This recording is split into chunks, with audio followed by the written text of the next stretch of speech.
Let me start off by introducing you to three remarkable women. The first one, let's get our slides going here, is Rabia, 24-year-old community health worker who actually trained as a nurse in Sialkot, Punjab, very close to the Indian border.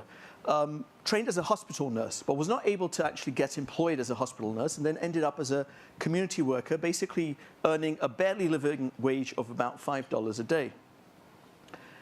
Next, Sonia, 20-year-old factory worker, works in a world-class factory that produces world-class soccer balls, footballs. Unfortunately, that factory does not provide their workers with healthcare on site. No healthcare facilities available on site. And so Sonia and her colleagues have to leave the factory and actually take the day off and lose an entire day's wage in order to be able to access healthcare.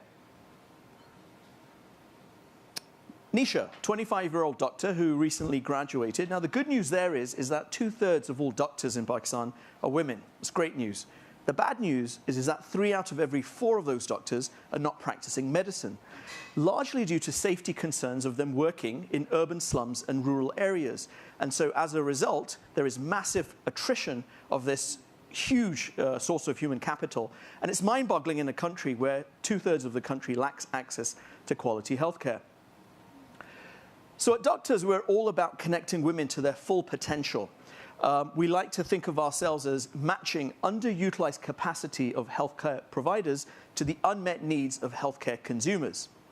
And so what we do is we equip and capacitate nurses, such as Rabia, with tablets and smartphones.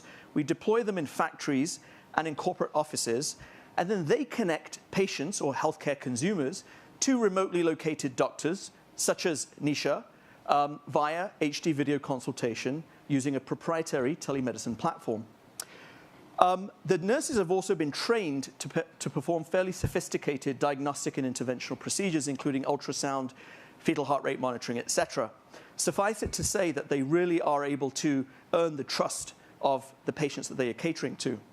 We've already conducted over 25,000 paid video consultations over the last 7 months and generated over $150,000 in operating revenue, as well as $400,000 in seed capital.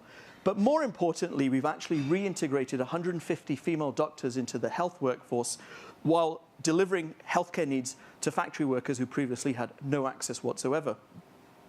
But we're not done there. We're now scaling on a more ambitious scale, if you will, to impact another 15 million lives enrolled within the next 5 years, while reintegrating 5,000 female doctors into the health workforce.